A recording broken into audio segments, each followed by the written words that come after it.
최근 전 세계 전통적인 갈등 지역에서 핵 보유국 간 갈등이 현실화되는 중입니다.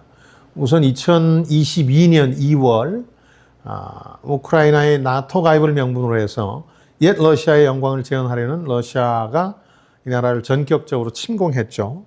벌써 3년여 이상 전쟁이 지속되는 중입니다. 올해 4월 하순에는 인도와 파키스탄 분쟁 지역인 카슈미르에서 무장 테러로 인해 양국이 공격을 주고받는 분쟁이 발생했습니다. 다만 이 분쟁은 국제사회, 특히 미국의 압력으로 중단된 상태입니다. 6월에는 그간 가자지구 하마스와 레바논의 헤즈볼라와 분쟁을 이어온 이스라엘이 배후 세력이라고 할 이란을 직접 치는 대규모 공습을 전개했습니다. 세 지역의 공통점은 지정학적 요충지라는 거죠. 우크라이나 그러면 이제 서방과 러시아의 이해가 바로 맞서는 지역이죠. 또 카슈미르 분쟁 지역은 힌두교와 이슬람의 최전선입니다. 중동 지역은 이스라엘 건국 당시부터 포화가 끊이질 않던 곳이죠. 자, 그런데 이 세 분쟁이 글로벌 경제와 금융시장, 우리에 미친 영향은 어떤 순서라고 생각하십니까? 그리고 왜 그럴까요? 우선 러시아의 우크라이나 침공이 가장 큰 영향력을 보이고 있습니다. 파급 효과가 가장 큽니다. 3년여가 지났습니다만 여전히 글로벌 경제와 금융시장에 영향을 미치고 있습니다. 전황에 따라서는 미국이나 글로벌 증시에도 영향을 미칠 정도죠. 이 전쟁의 영향이 그렇게 클 수밖에 없었던 이유는 크게 두 가지 요소 때문이라고 할 수 있습니다. 이 지역이 세계 곡창지대일 뿐만 아니라 흑해 유전이 인접해 있고 러시아의 유럽에 대한 가스 수출 봉쇄 같은 유럽 전체 경제가 영향을 받을 수밖에 없는 지역이기 때문입니다. 더욱이 러시아의 침공은 대다수 서방의 예상을 깬 행동이었습니다. 그래서 시장의 충격을 더 크게 안겼죠. 그에 비하면 인도 파키스탄 분쟁 같은 경우는 거의 시장에 영향을 미치지 못했습니다. 일상적으로 벌어지는 일인데다가 양 당사국 경제 외에 파급 효과도 크지 않았습니다. 이스라엘의 이란 공습은 이에 비하면 조금 더 영향을 미치고 있습니다. 우리의 경우는 새 정부 출범에 따른 증시 랠리를 벌이던 우리 시장이 하루 만에 2.5%나 주저앉았을 정도입니다. 세계 각국은 이 전쟁이 예상했던 바고 또 궁극적인 타겟인 이란이 글로벌 경제에 미칠 영향이 크지 않다. 왜냐하면 서방 제재로 지금 세계 경제에 사실상 고립되어 있는 상황이기 때문에 그렇습니다. 이런 사실까지를 이 주말에 깨닫게 돼서 이 전쟁의 여파는 공격 당일날 굉장히 컸습니다만 그 이후 상당히 진정되고 있는 국면을 보이고 있습니다. 결국 최근의 주요 국제 분쟁 혹은 전쟁 사례를 따져보면 지정학적 중요성, 또 예측 가능성, 이 두 가지가 경제에 미치는 영향에서 가장 중요하다는 점을 재확인할 수 있습니다.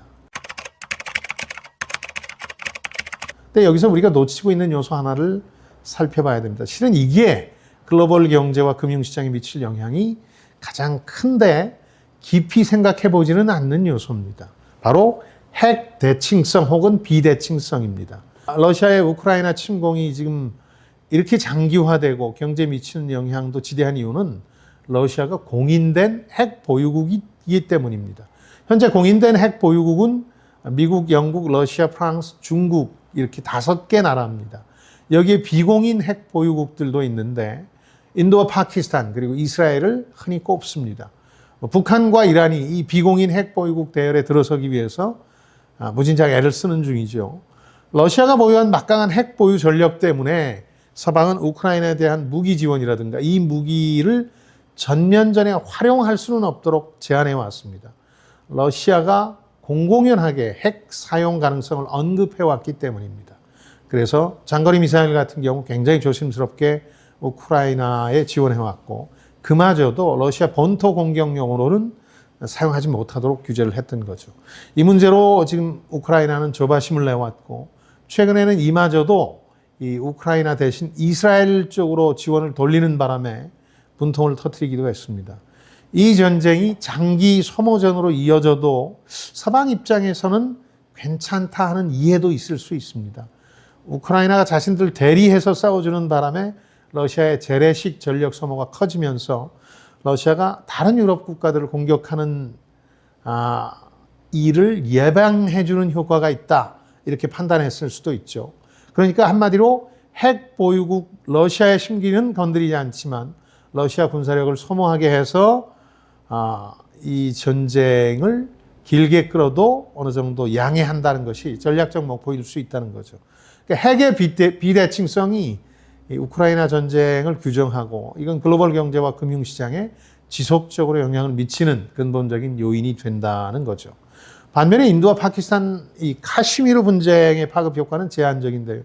양국 모두 실질적 핵 보유국입니다. 그래서 분쟁이 일어나면 3차 대전 벌어질 수 있다 이렇게 언론 기사들은 납니다만 이 대칭적인 핵은 오히려 핵 억지력으로 작용할 수 있습니다. 이 핵까지 사용할 수는 없다 이런 판단을 하게 되는 겁니다. 마치 냉전 당시에 미국과 소련이 옛 소련이 핵 억지력이라는 게 있다고 한 게 두 나라가 모두 양 상대국들을 괴멸시킬 정도의 핵무기들을 보유하고 있었기 때문이죠. 이 인도와 파키스탄 두 나라가 집단적으로 이성을 잃고 스스로 자해 행위를 저지르지 않을 만큼 미국과 러시아, 중국 등이 압박을 가하게 되면 카슈미르 분쟁은 충분히 통제 가능하게 되는 겁니다. 그래서 글로벌 경제나 금융시장에 미치는 영향은 단기적이고 제한적이다 이렇게 봐야 되겠죠. 이스라엘과 이란, 저항의 축 사이의 전쟁은 핵의 비대칭성이 존재합니다. 이스라엘은 비공인 핵 보유국이고 이란은 핵 프로그램을 벌써 수십 년째 추진해 왔는데 이스라엘의 방해 공작으로 어려움을 겪어왔습니다. 이번 이란 군 지도부와 핵시설 공격도 그 일환이죠. 핵 대칭성이 있는 인도 파키스탄 분쟁보다는 더 심각하지만 예기치 않았던 예상할 수 없었던 러시아의 우크라이나 침공보다는 상대적으로 덜 충격적이죠. 다만 이 파급 효과가 얼마나 갈 것이냐 이건 이스라엘과 이란이 얼마나 이 실질적 전쟁을 끌고 갈 것이냐 미국은 이런 상황에서 이란과 핵 협상을 마무리할 의지가 있느냐 계획이 있느냐 여기에 달려있다고 볼 수 있죠. 이스라엘 입장에서는 이참에 누넷가시 같은 이란의 정권 교체까지 시도하려 하겠습니다만 이란은 버티면서 핵 프로그램 지속할 가능성이 상당히 높죠. 이걸 레버리지로 해서 트럼프와 핵 협상을 재개하려 하겠죠. 그런 점에서 러시아처럼 이 우크라이나 침공처럼 이스라엘 이란 분쟁이 장기적으로 글로벌 경제와 금융시장에 영향을 미칠 사안은 아니라고 할 수 있습니다. 자, 지금까지 김방희였습니다. 저는 여러분들의 성공을 응원합니다. 고맙습니다.